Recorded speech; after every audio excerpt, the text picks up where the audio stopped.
talking about. So I've been researching, and I think someone's DM'd me on this on Twitter, but I found this thing called STRONGLAND, like the word strong and then the word land, STRONGLAND Publishing. His main thing is called Life, Math, Money. All right, check this out. So this guy, he owns maybe half a dozen to a dozen. I've found like 4 or 5 so far. Different Twitter handles. One is called the 48 Laws of Power bot, or quote bot, I believe. Yep, another one is called the Book of Pook, Pook. And the 48 Laws of Power bot quote, or quote bot, it's just like he's got a ton of quotes loaded into this, and it has maybe 200,000 or 300,000 followers. Another one is called the Book of Pook. I think that's how you pronounce Pook, Pook. And he's just like quoting like this pickup artist from the early 2000s that no longer writes. And then he owns a handful of more of these like just Twitter handles that are just like generic. And they're all basically focused for men. And it's about getting laid, meeting girls, making money, getting fit. And he owns like 6 or 12 of these handles, which is obviously like not the hardest thing to grow because it's like these cool taboo topics. So like it's one of those things where you don't talk about your friends, but everyone wants to be better at all those things. So you follow these guys, and he like has like a circular thing where he like retweets each one, and each handle links off to a Gumroad page that sells a document related to that. So like the 48 Laws of Power one, it's like, here's how you get more powerful and power. Here's how you get more power and influence at your job. Which, like, who doesn't want to learn that? And he sells it for $89. And then it's another one. It's like, here's a bunch of lines to pick up girls. Here's like a workout plan to get abs in 8 weeks. Or here's like the perfect way to eat healthy and feel good. And if I had to guess, I would say that he's doing between $500 and $1 million a year in sales just off these Gumroad things. So because you can see the sales. So basically, not the sales, the reviews, I think. No, it's a sale. So like, for example, wow. Live Intentionally 90-day self-improvement program. I think it costs $89, and it says 9,506 sales. How much is that? Is that 900,000? That's $500,000. That's $500,000. I don't know how long, right? So maybe this has been out for years. I'm not sure. I think he's only been doing it for 2 years. And then there's like, his crypto one. There's his like, build your Twitter audience. How much is that? How many did that sell? So that has 5,400 sales. So how much dollars? Let's see. I want like $100. How much is it? $179. So, golly. So his Twitter one has generated $1 million. His next one has generated $500,000. So I think pretty safe to say he's doing at least $500,000 a year, probably closer to $1 million. Is that funny? Is this hilarious? This little guy, and his name is Harsh Strongman, I believe his name is. So it's like an anonymous name. And his blog is called lifemathmoney.com. And if you go and look up who is Harsh Strongman, and he says, I'm a certified financial planner in India. And I guess he just has this blog and he talks about this stuff. And I think it's cool. I think this anonymous blogger who only uses some type of like free-ish looking website builder and Gumroad is just killing it. And I think it's awesome. That's amazing. This is hilarious. It's awesome, right? When I think about a harsh strong man, a man who just embodies life, math, and money, I think about an Indian, a mid-20s independent Indian certified financial planner. No, like this is my cousin Vikram. Like, this is my cousin Vikram. I just found out what Vikram does for a living. There's a reason Alpha and accountant both start with A. This guy's as alpha as they can get. The Alpha accountant is going to be his new thing, and he's going to have a Twitter handle on like Excel courses. Make taxes your bitch. Yeah. That's hilarious. The Andrew Tate of Excel. All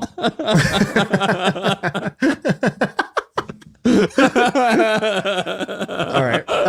Dude, on air, I need you to help me make a decision. All right. Okay.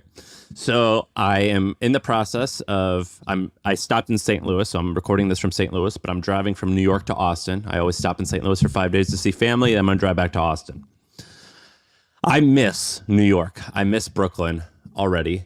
You miss the energy? Yeah, there's something about this city. This city. Yeah. You have to go romantic when you talk Yeah. about New York for some reason. That's why I refuse to go there. I love it. I love it. I'm in grind mode. I love being there.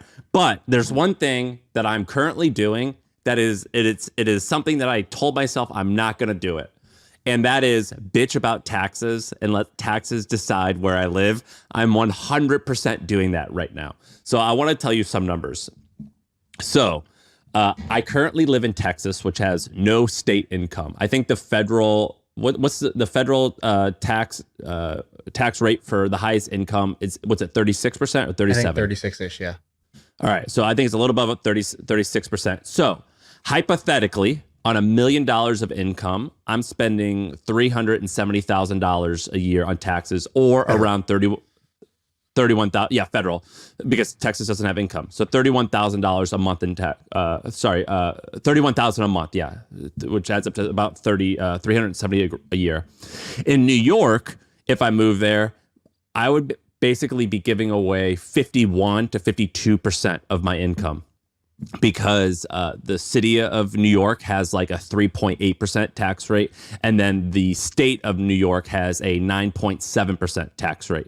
And so that means I would have to be spending an additional $11,500 a month in income taxes. Plus, if I were to live there, New York rent. That's the New York State rent. That's just not to even the be actual there. rent of your place. Yeah. Yes, plus to rent of a place, my current mortgage right now in Austin is around $4,000 to $5,000 a month. I would not want to purchase a place in Brooklyn. I would want to rent a place, and my budget to renting to have a family there would be around $9,000 to $14,000 a month in rent. Probably 13, probably 11 to 12. I could probably get a place that I would want, and that's what I would spend.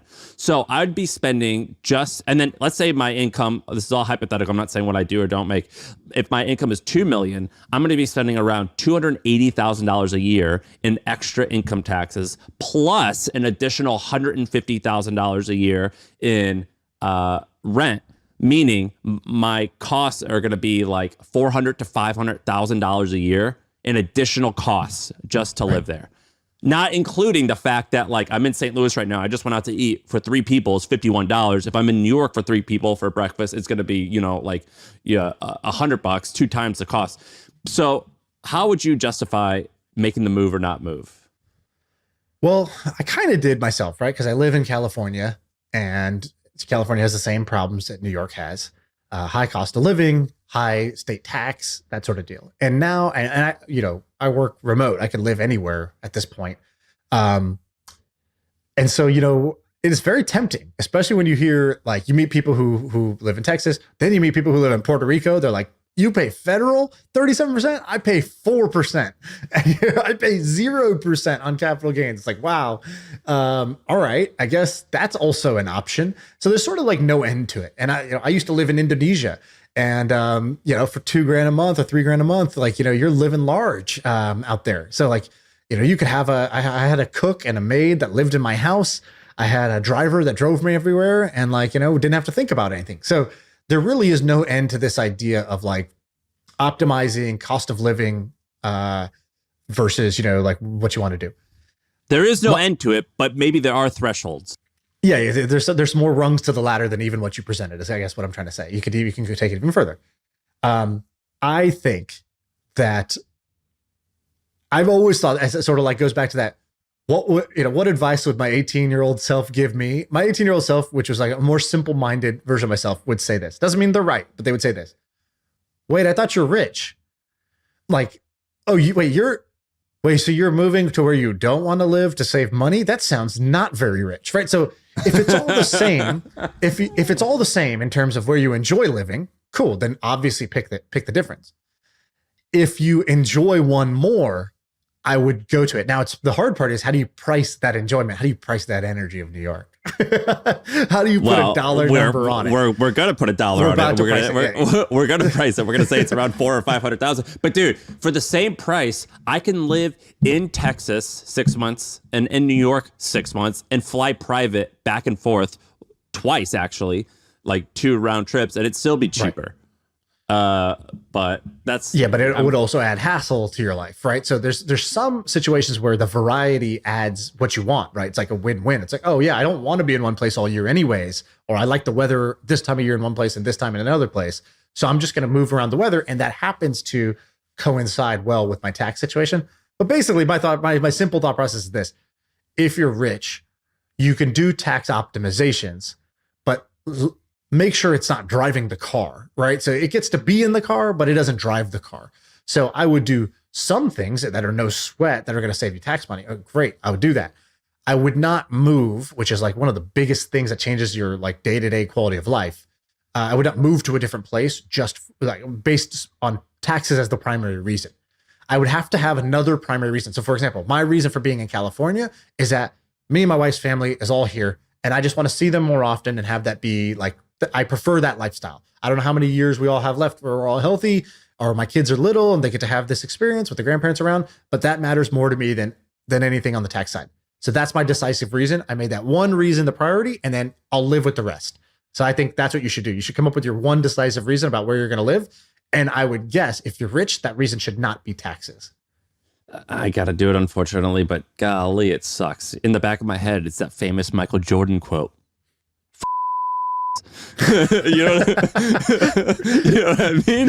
That's not the great quote. The great quote from Jordan is Republicans buy shoes too. That is a my first million worthy quote. But also, you also got to factor in how much more are you going to make? How much more is maybe the connections you'll make in New York, one investment you make. You can make more.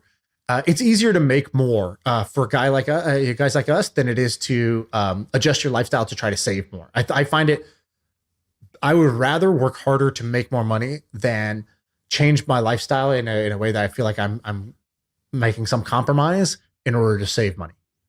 Well, I think I'm going to do it. If I could do this again, for some reason, I think Miami is just like hell on earth. It's not for some reason. I could name about 50 reasons why I think that. I think Miami's horrible.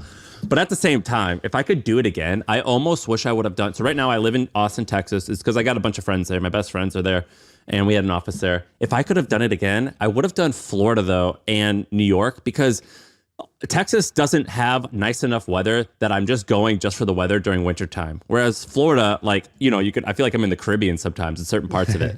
I wish I would have done Florida and New York. If I could do it again, that's what I wish I would have done. I'm surprised the best friends being in Austin thing is not a bigger pull for you. I feel like that's huge.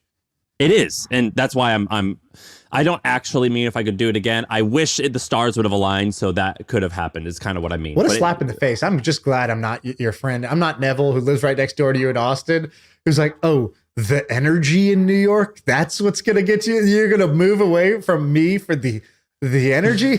Come on, bro. Dude, New York's happening, man. It is quite fun. It is fun. Whenever I walk around there, I get pumped. I do get pumped. But I also I also want to kill. Like I want to kill someone half the time. Dude, like every time I'm in line at Whole Foods or some grocery store, I see a fight. It's just there's always commotions. Something's always happening. It always raises my blood pressure, and I get in like protector mode. That's hilarious. All right, what else we got? Want to do some more? Yeah, I have one